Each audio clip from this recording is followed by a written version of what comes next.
लातूर जिल्ह्यातल्या देवणी तालुक्यातील धणेगाव जवळ ट्रक आणि कारचा भीषण अपघात झाला असून या अपघातात कारमधील 4 जण जागीच ठार झालेत. हा अपघात इतका भीषण होता की त्यात कारचा पूर्णपणे चुराडा झाला आहे. कारच्या नंबरवरून ती कार मध्य प्रदेशातील असल्याचे दिसत आहे.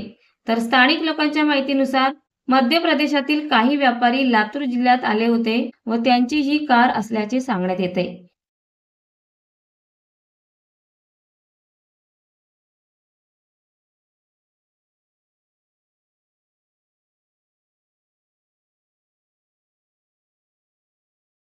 महाराष्ट्र वेदभूमीसाठी न्यूज ब्युरो, लातूर.